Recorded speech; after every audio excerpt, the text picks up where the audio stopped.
Hey guys, Will Ripley here, tuning in live with Jam Play, and welcome to Rock Guitar Solo of the Week number 3. This is the third week of an 8-part series, and it's been a lot of fun so far, so hopefully you've caught some of the other ones, and I've got a great lesson lined up for you here called When Minor Scales Fail, What Works? So what works? And I don't know if you guys caught that email that I sent out the other day, or I was talking about playing in a cover band, and we were playing all kinds of like Hendrix and Led Zeppelin and blues-based stuff, and like any time that a solo came up, I had no worries. I knew how to find the keys. This was after music college, by the way. I was graduated from music college and got into this cover band, and so I had no problems ripping solos. I knew my minor pentatonic scales up and down. And then a couple new songs were released or were put into our set list. And they were the Rolling Stones' Honky Tonk Woman, which obviously by the name of the song, if you don't know it already, kind of has a country vibe to it. And then Bob Marley's Stir It Up. And then when it was my turn to take a solo on those songs, like I kind of knew how to approach those and I knew I had to approach them differently, but I could just never really make anything sound very melodic or just juicy and musical. Whereas the other guitar player in the band could just like absolutely tear it up on these songs.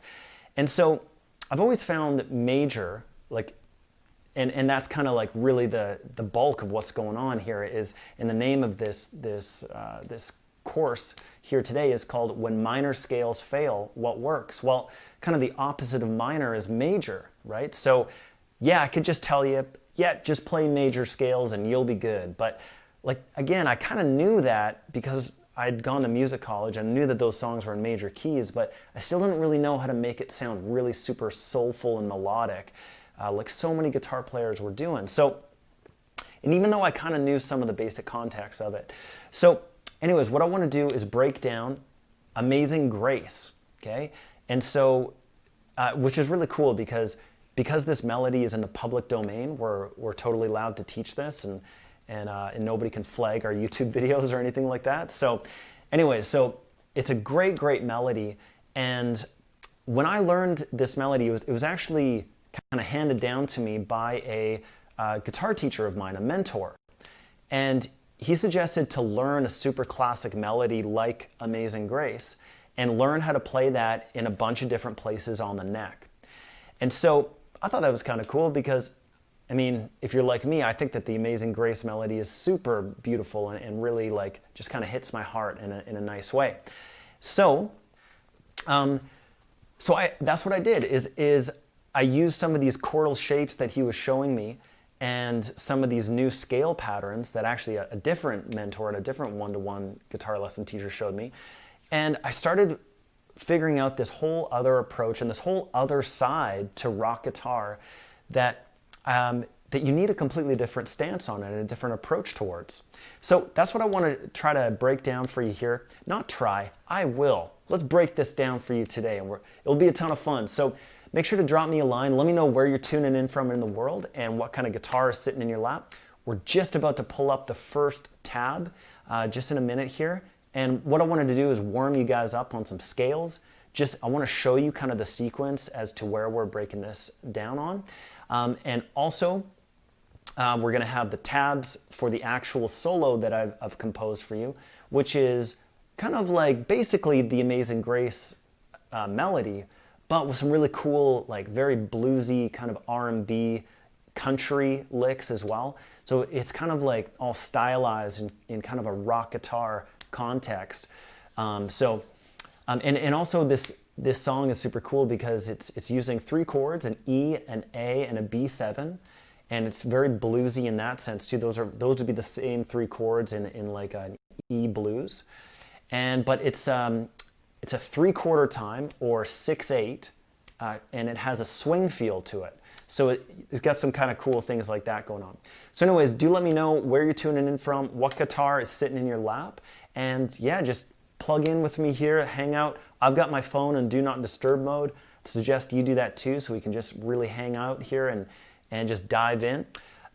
And For all you Jam Play members, you guys know that you have access to the GP files, the Guitar Pro files, and of course the PDF tabs to download. And also I really liked the jam track that I composed here in my home studio. And so yeah, you Jam Play members know that you guys have access to that inside the members area.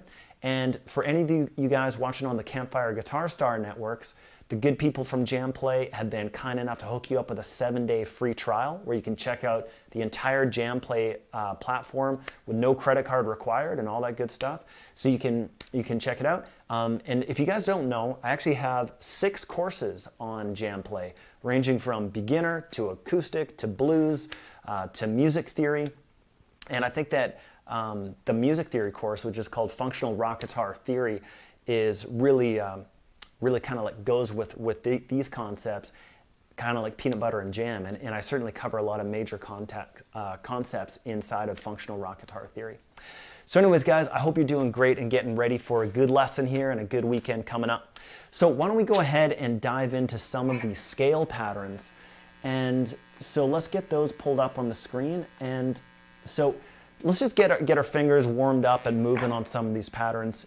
No worries as to what kind of pattern these are played or like any kind of rhythmic notation. We're just looking for slow and steady. Okay, so as you can see, it starts on a 0, 0, 2, 4, 2, 4, 2, 4, 6. Okay, and then we're going to go up to 4, 6, and then I want you to actually see if you can switch to 5, 7, 9 with your first finger, second finger, pinky. And we're going to do that exact same pattern on 5, 7, 9 on the top 2 strings. So that's scale number 1. Let's just go ahead and start again from the bottom, and then we'll just try it a couple times back up and forth. So just to get the fingers running here. So let's go like dong, dong, like that fast. Ready? 1, 2, 3, 4.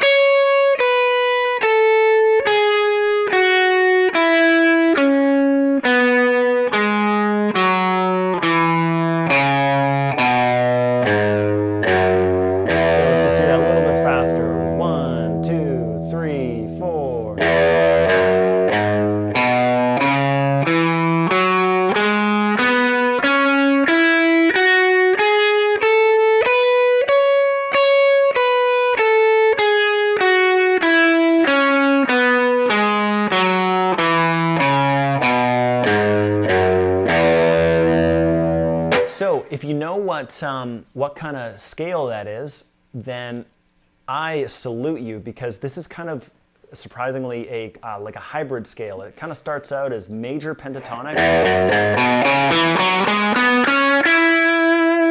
That's really all major pentatonic, and then that's like really just straight up a major scale. So that's like do, do, re, mi, fa, sol, la, ti.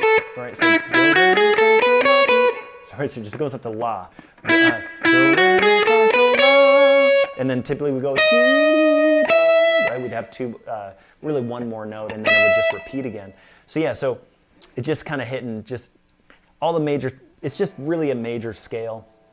But I wanted to show you this particular pattern because, as you can probably tell, it has kind of a nice, nice, cool feel to it, especially this first part. And I really want you to start paying attention to where these E notes are. So we've got started on the E. Our next note that we hit was the second fret of the D string. And then when we climbed up to the 5th fret of the E string, there is, or sorry, the B string, it is an E note. That's what I meant to say. So there's another E note, okay? So there's a few E notes, and what I've always found for really approaching any solo, it's really nice to know where your root note is. And so over the very first chord, we've got an E major chord, okay? And then we go to an A major, okay? And in the backing track, you'll hear I was actually playing it like an A sus2. I was getting a little whammy bar action going in there too.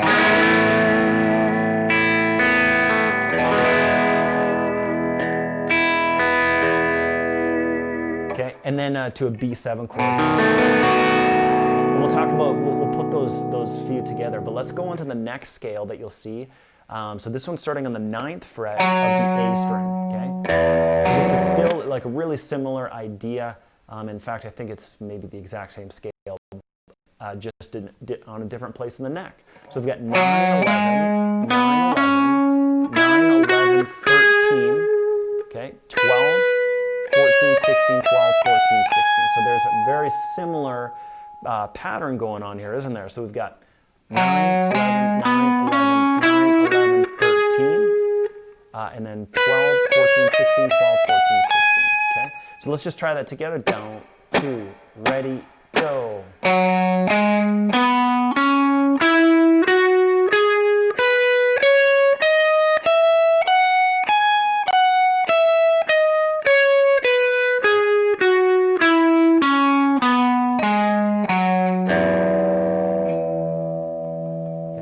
So as you can hear, it really wants to resolve to that E note because, again, we're really just playing an E major scale, but specifically with this pattern that I'm showing here. So let's try that one more time, just a little bit faster. Let's go like this. 1, 2, ready, go.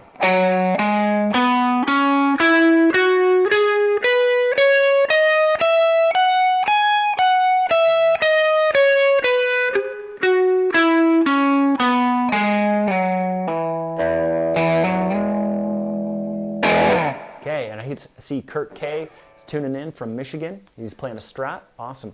I didn't even tell you guys about this super cool guitar sitting in my lap. It's a 1973 Fender Mustang. It's probably older than all you guys on the call, right? And anyways, it's super cool.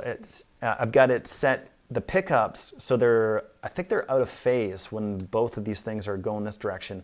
And it just really sounds like super retro is the best way to describe it. It's just like my oldest sounding guitar.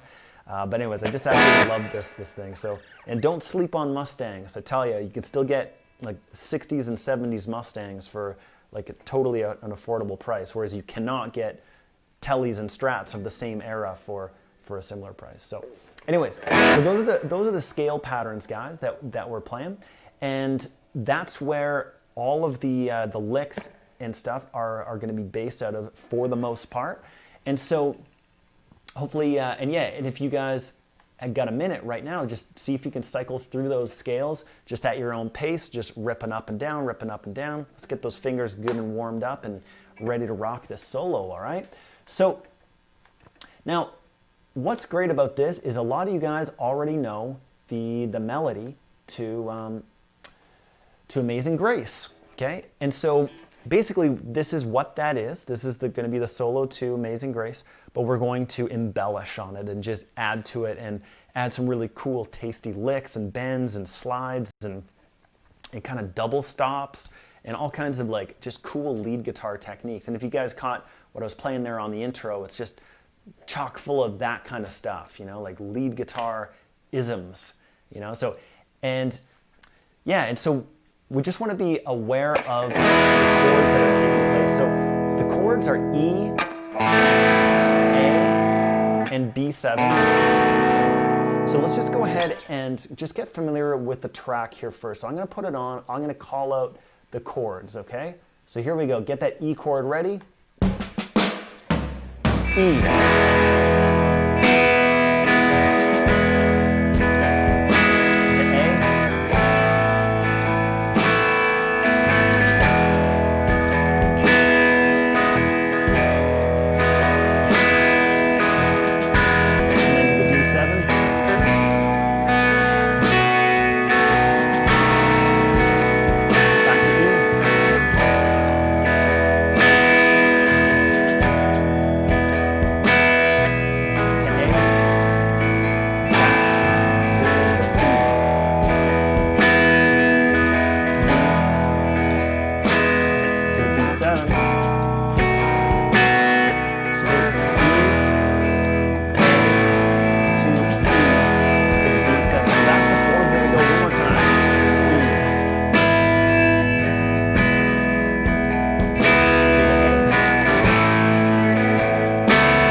tried to make it sound as much like Rumble by Link Wray, if you guys know that song.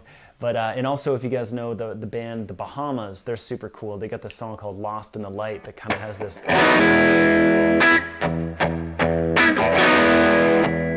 And like I was saying earlier, those are the 3 chords to a blues change, but it's not very bluesy when you're kind of switching back and forth like that. So again, it's a 6/8 feel that's also swung.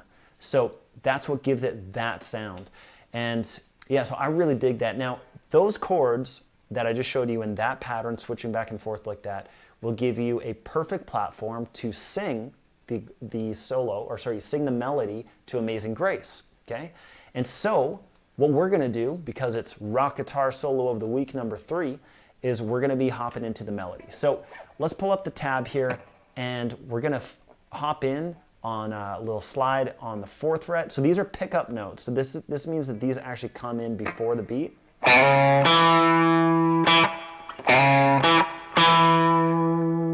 so we're gonna slide up. So we're looking for Amazing Grace, right? So we're really gonna make our guitars sing here. So we're gonna be going up to 6. So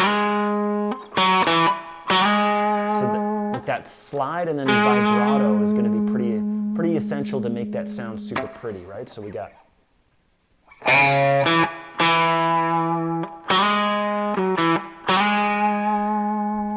And then we're going to do a hammer-on. Okay. So as you guys can see, it's all about those little lead guitar embellishments just to spice up the melody and make it sound just super cool. So that first part again, with the pickup notes too, slide into the 4. Here we go.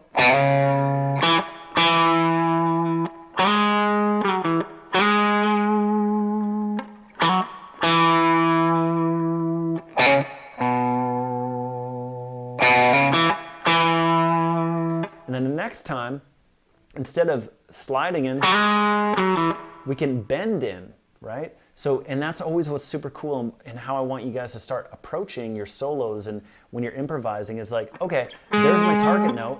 I can slide into it, I can hammer on into it, or I can bend into it, right? So this next time through, let me just make sure I'm following the tab. So we got,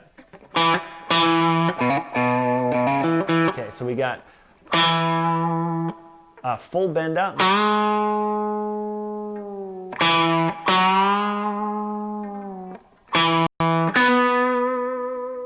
Okay, so that's our next section of the melody. So.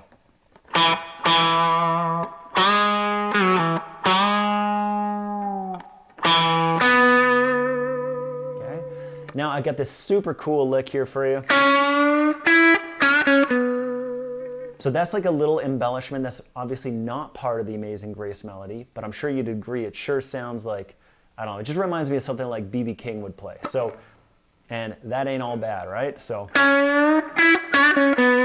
that's just 6th fret on the G string now. So we're doing a bend up there to this 5th fret, back to that 6th fret. So we're looking for that particular melody.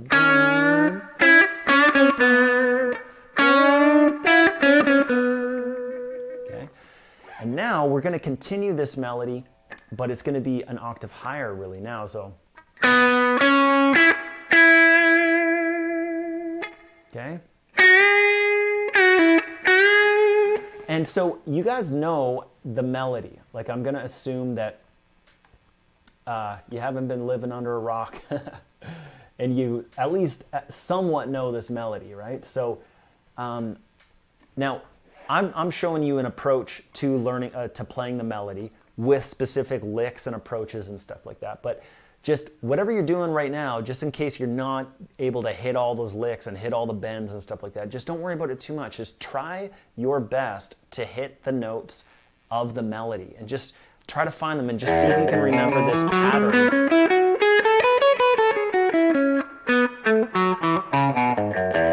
Right, so that scale pattern, all the notes, all the melody notes are going to be found right in there. And yeah, and you can find interesting ways of creating the melody with hammer-ons, slides, and bends. Okay, so what we're going to do now is we're going to go up to the next section here.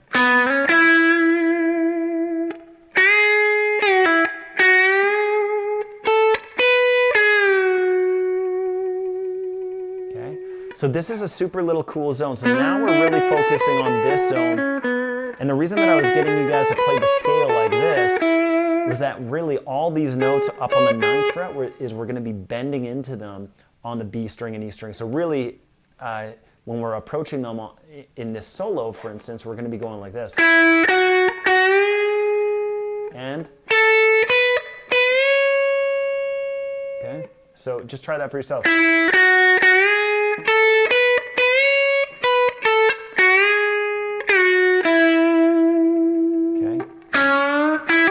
And there's that lick again. So anyways, so we're doing that same melody.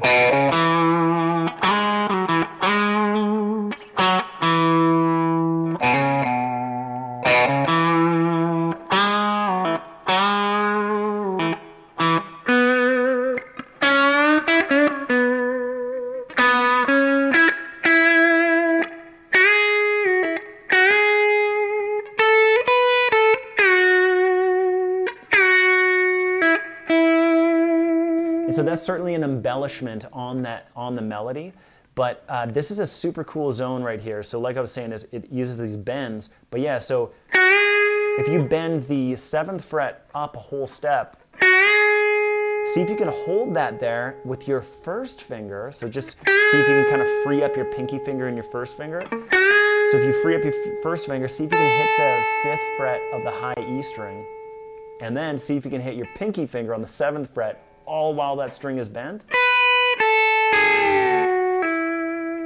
So when you get all that together,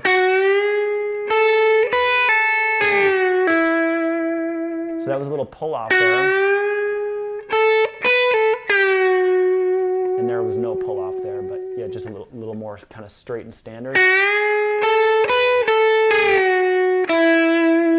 So this is, as you can hear, it's a super cool zone to play solos in, and you get this super dissonant, which sounds like dissonant, doesn't it? But when you do a kind of a quick flicker like that, you get this like really cool kind of country-esque sound. But actually the first time I heard this lick was in this band that I played with called Rev Theory, and Dean DeLeo from Stone Temple Pilots. Let me know if there's any Stone Temple Pilots fans out here. But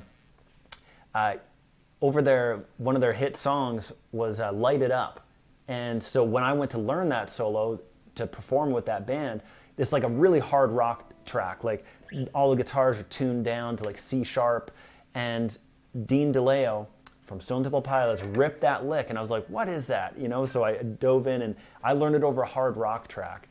And so that's kind of what I was telling you guys about Rock Guitar Solo Week, the number 2, when we covered Albert King. And I love pulling out Albert King licks over top of like a complete total rock track or a hard rock track. You know, it's just cool to borrow some of these elements from different genres, because there's definitely this ability with guitar, and especially in the rock, blues, country realm, to copy and borrow, you know, copy and paste, you know, here and there. Okay, so Slamzilla says, I can't make my hammer-ons ring out. They always fall flat. Any tips? So when hammer-ons fall flat or they don't ring out, there's only one thing that's happening. You're not hitting this finger hard enough and fast enough into the string. So if I'm trying to do a hammer-on from 5 to 7 and it sounded like that, like you know, or something like that, like where it's dying out. Well, you gotta make sure that the note behind it is still intact, and then when you hammer in, you gotta make sure that this finger is snapping down so hard and so fast that it's just as loud as your pick note. So if you hit this note nice and hard, right? That's the whole beauty of it, is you're able to play 2 notes with just 1 pick note. So It's all about getting that string or getting that finger snapping down. I think about it like a mouse trap speed, like whoosh, just slamming down. Okay, so hopefully that helps you slam Zilla 54. My name's Will, by the way. Anyways, okay, so here we go. Where were we? Okay, so we were doing that cool.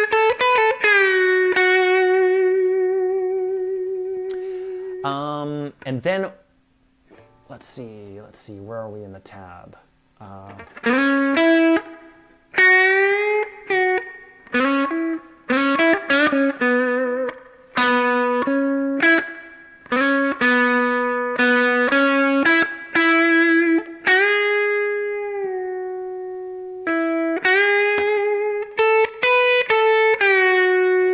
Okay, so hopefully you guys get that kind of idea, that embellishment on there. So amazing grace.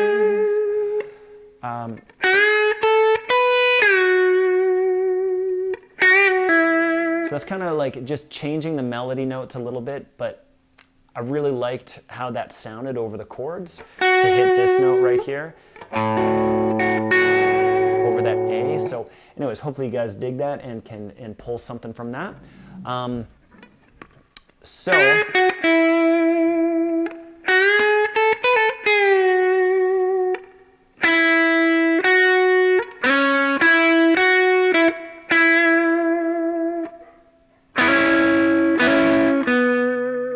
Okay, and that brings us to the end of that section where we're going to go. So we're really just hanging out in this zone.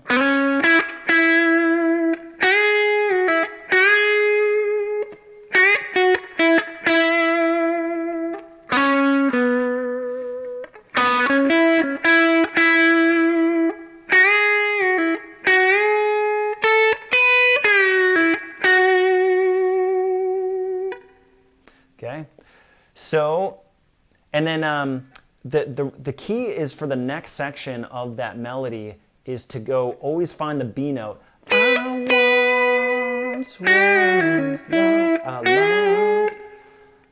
now I'm found.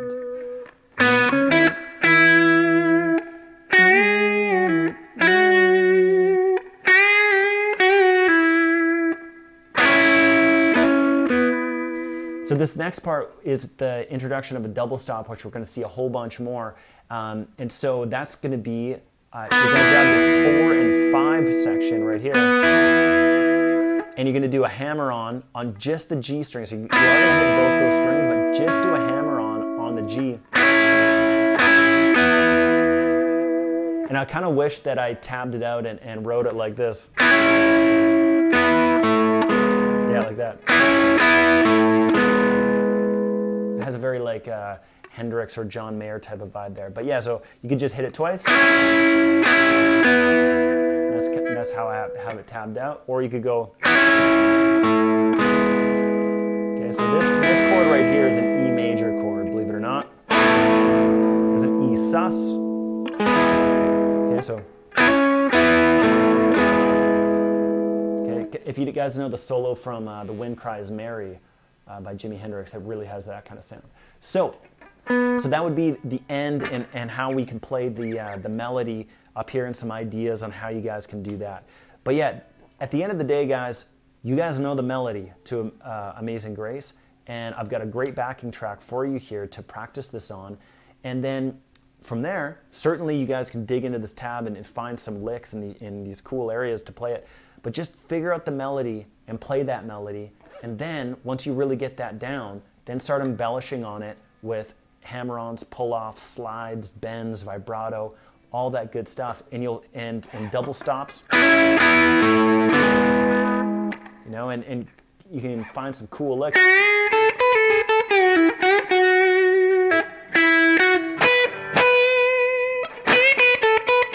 You know?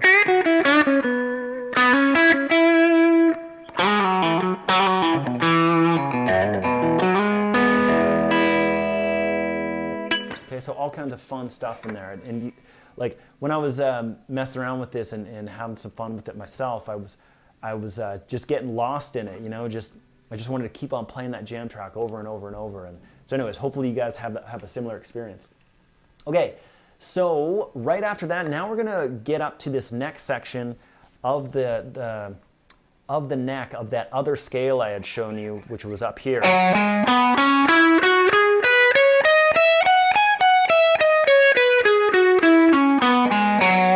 so maybe just warm up on that, just get a visual for that and what that looks like. Oops.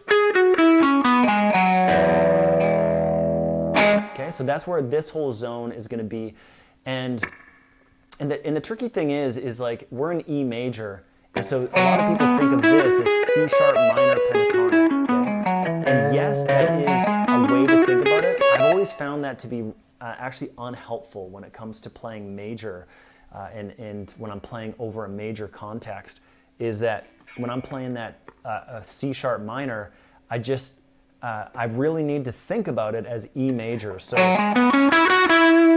again, it's really helpful to know where your root notes are, especially of E, A, and B.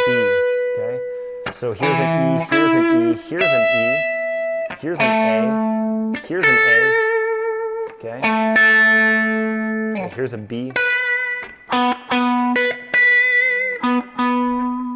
Okay, so it's just nice to kind of map those out, and of course you can do that up here too. So E and a B, well, I guess I already covered those, but anyways.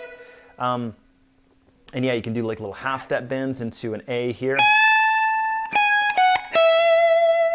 Okay. All right, so I got some really cool licks to show you in this next section. So right after this section, so that's where we're going to resolve it, and so we can get into this zone. And here we go. So we're going to go.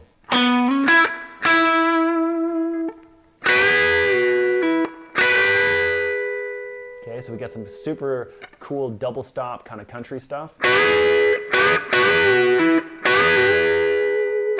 Okay, so what that looks like is, so of course we got amazing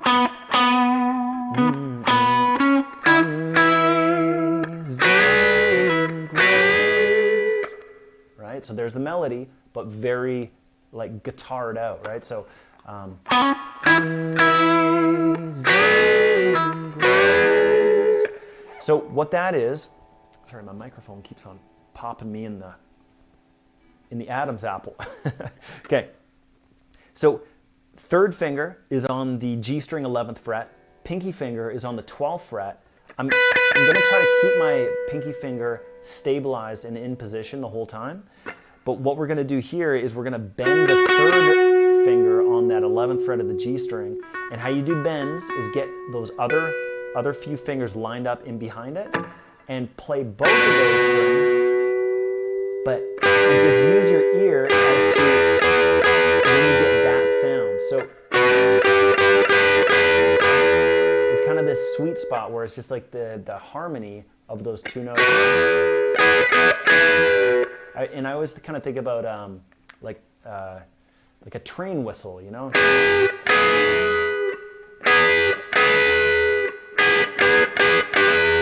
Kind of has that vibe. So anyways, so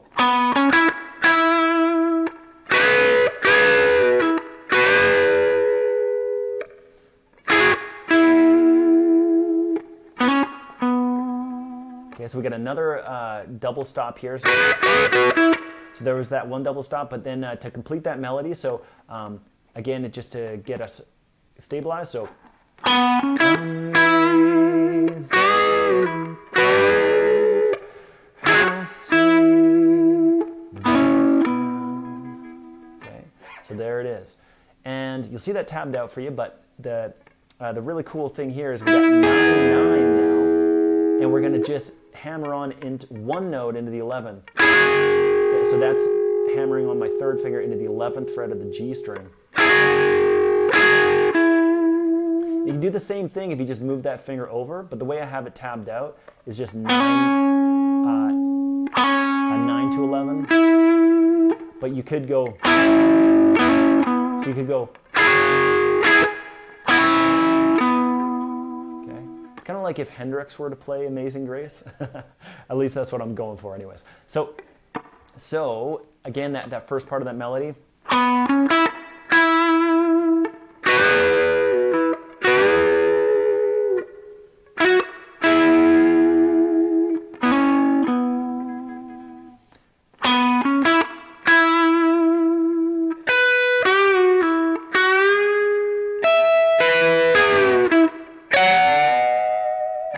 Okay, so there's the next part. So we're going to embellish on that a little further, and we're going to go. So that same idea going back to like that double stop. Well, check this out. You can expand on that. So if you get back into this zone with your third finger, well, check out your pinky finger. If you just flatten that over the high E string, you can get that just super classic.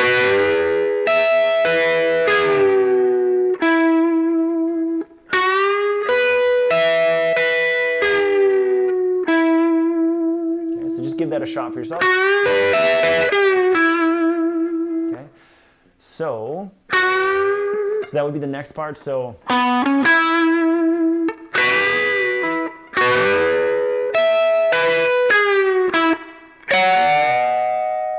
okay, so here's another double stop on the 14th fret, 14th fret. Let me just adjust my tab.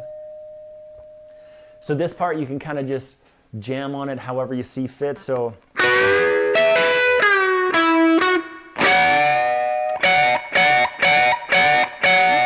if you really want to add more tension into that section of the solo, you can definitely reef on that a little harder, a little louder, or you can go, or like.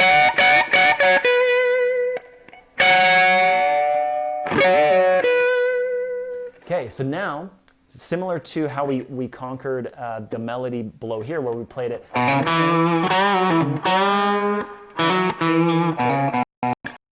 then we were going.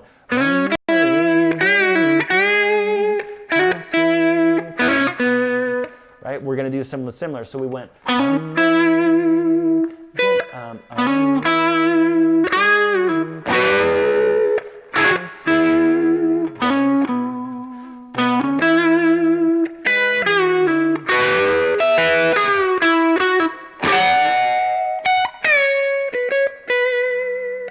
And then we're going to hop up into this zone and kind of expand on the melody. And we're going to go like this. So we're up on 12 and 14. So that's a 12 hammer on into 14. 3 hits on the 12, so 12, 12, 12. And now I really wanted to show you this zone on the guitar here. So as you can hear, so okay. Now I really wanted to show you this zone. Go ahead and play a D chord shape on the 16, 16, and 17 frets. So just like you would play a D chord down here, well, you can move it up 2 frets. And did you know that if you just play those 3 fretted notes, that is actually an E note. You go ahead and drop in your E string and see that for yourself.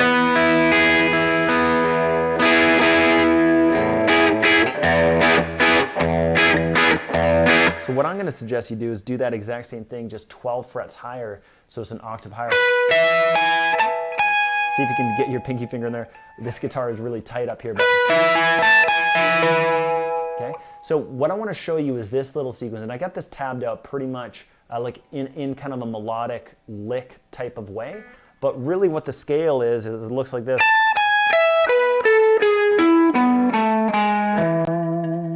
Okay, this is like very David Gilmour or like Allman Brothers.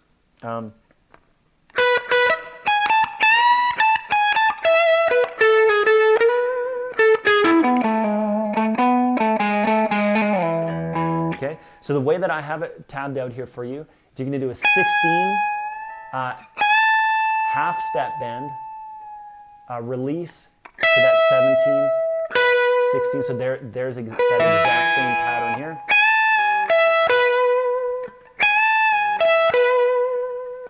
13,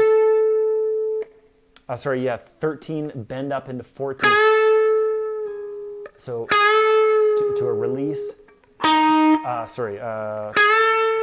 to 14, there it is. If I just follow my own tab, then we're all good. So 13, 14, 14. Okay, and that's pretty much that lick right there. So,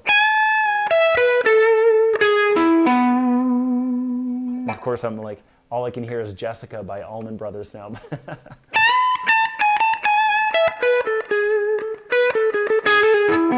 So I found a lot of value in having this as a scale pattern as well. So like I said, I've got it tabbed out for you, and it's all tabbed out in kind of like a musical approach. But yeah, like if you were to play it like a scale, you'd kind of approach it like this.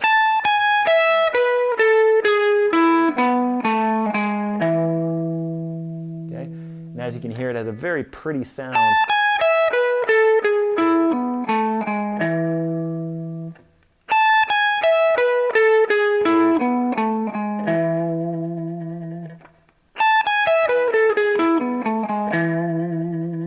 Okay, and it's a great place to focus in on some of your solos, especially if you want like a really pretty melodic descending line.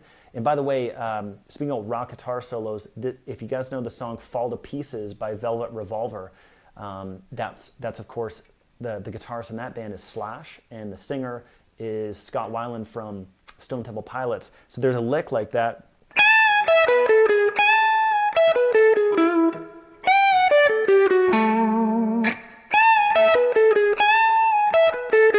And it's the exact same approach. So quite a few guitar players know about this zone, and I definitely wanted to bring you savvy to it if you're not already.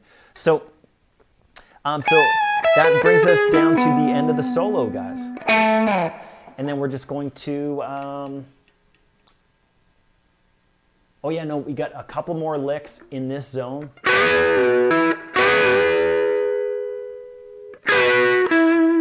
So that brings us into that area of the solo. So like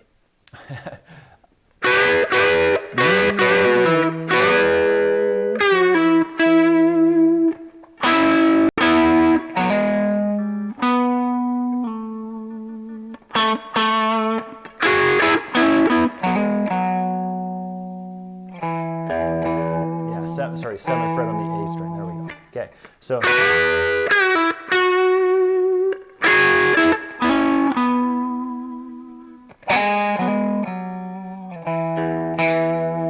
so back into this zone, okay? Okay, guys, so I'm going to take a burn on this solo and kind of embellish on this a little bit. And then what we're going to do is open it up for Q&A. If you guys have any questions about any of the particular licks or the approach or the scales, anything about this particular lesson, then get your fingers typing those in right now so that we can hop on those. And also, if you just have any questions about guitar, now's the time. Let's hang out. If I can answer any questions, happy to do so. And let's go ahead, and I'm going to take a burn on this, and I'll try to play the solo as closely as possible. And but certainly, I'm always finding it within myself that I always want to expand on things, or if I'm really like vibing with a certain section, I might just kind of embellish it a little further. But anyways, I'll make sure to use the exact same techniques and a lot of the same licks that you'll find right here tabbed out for you. So here we go.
love the whammy bar, man.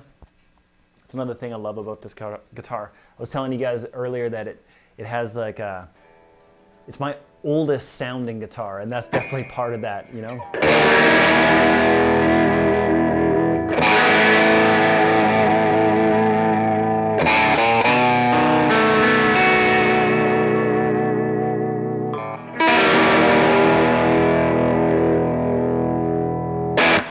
Okay, so we got some questions, and like I was saying, if you guys have some questions about guitar, music, anything I went over in this lesson, do type those in.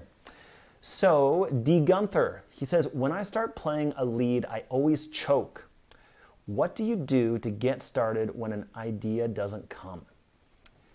So, I think that a great way to approach a lead is to try to play a melody. And so, that's one thing that Amazing Grace will really help you with, is that you don't have to worry about creating some sort of, you know, unique, improvised amazingness, right? What you can do is really rely on the melody. And so I would really suggest for you, D. Gunther, is to grab that jam track, and if you haven't already, sign up for a 7-day free trial on Jam Play. Get hooked up in there so you can get the jam track. But and just session that. See if you can play the Amazing Grace melody. And you don't have to do any kind of these crazy flashy guitar techniques. You can just go.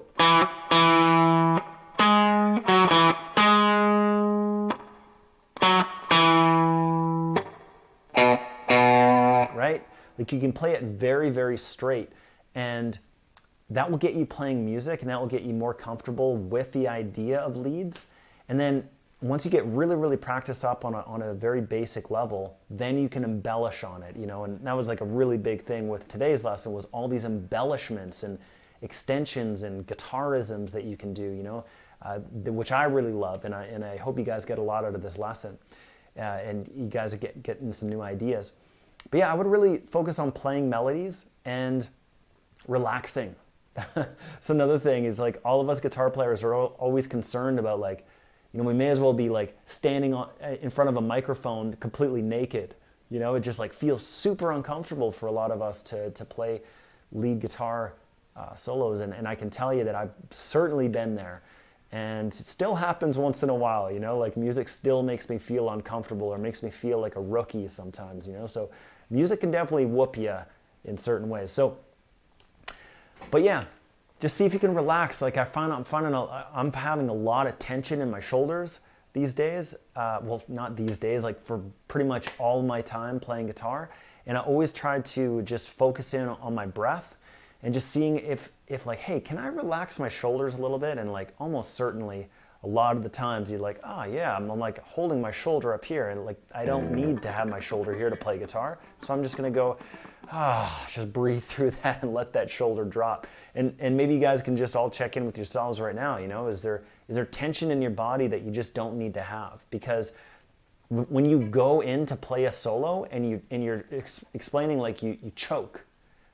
So imagine like having your body all tightened up when you go for a solo, like, you know, your whole body is kind of choked, you know, and there's no way that you're going to allow music to kind of pass through you and into the guitar and out your amplifier or out the sound hole of your acoustic guitar if you're all tightened up like that. So let me know, D. Gunther, if that's helpful at all, or if you think you can draw some ideas from that. Eyes Without a Face says, when you played the double stop on fret 14 of the B and E strings and then bent it, did you use the same techniques as last week on fret 10? I'm trying. Immediately I'm like, okay, last week, fret 10.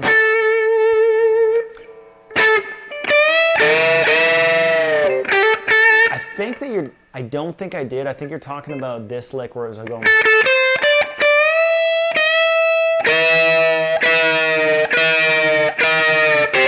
I think I was doing something like that in the Albert King one. So it's a similar idea in terms of playing two strings at once. But again, this one that I was doing, I don't think that I did that last week. So Maybe I did it a little bit in the Hendrix one of week 1, but not the Albert King one. But yeah, so again, the one that I think that you're talking about on the double soft fret 14th. Oh yeah, so. And that's also something that you guys can do is like you can play both strings at once, or you can bend one and then, hit one and then the other. Right? So there's a lot of different approaches that you can do with something very basic. It's just all about you guys using your creativity to, just see if you could kind of boost yourself in just approaching some of the same notes. So a very simple sequence, but is there a unique way that you can do this? Can you bend the string first and then, or,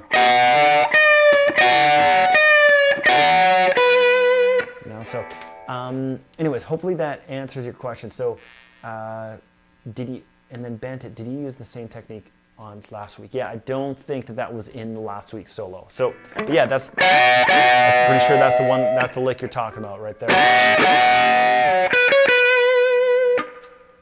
Okay, guys, so what we're going to do is we're going to shut it down, unless, of course, there's a last straggler question that comes in. But I do appreciate you guys tuning in. Have yourselves a great weekend. And also for you Jam Play members, you guys know that you got access to the jam track and the tabs. And for those of you guys that are watching on the Campfire Guitar Star networks, make sure to check out that link for the 7-day free trial. You'll find that in the description of the video. And that will bring you over to learn about the 6 courses that I have on Jam Play, and also how you can register for a 7-day free trial. Just check out everything Jam Play's got to offer. So I'm very grateful that I'm on that site, and yes, it's definitely worth checking out if you want to rip it on guitar. So, oh, there is one more. Roger asked, what pedals can I use to recreate Jimi Hendrix's sound? Okay. So a big one is going to be a germanium fuzz pedal. So actually so especially a germanium-based fuzz pedal. So that's in reference to the transistors that were used. So, but all pedals kind of have this effect with the volume knob anyways, that if you roll down your volume, that it's going to clean up. So here's my, quite distorted, right? If I roll my volume knob down, like yes, it does get quieter, but you can hear for yourself how much distortion gets reduced as well. And so that was a really, really big part of Hendrix's sound was a fuzz pedal with actually rolling down the volume knob on your guitar, believe it or not. All of a sudden you start getting these really chimey things. And with a germanium transistor-based pedal, you're going to be getting a bright sound when you roll down that volume. And then also, don't forget about Marshall amps. I think that's a really big part of the sound too. So, okay guys, thanks so much for tuning in. Have yourself a great weekend. Tune in the same time, same place next week for Rock Guitar Solo of the Week number 4, and we'll catch you then.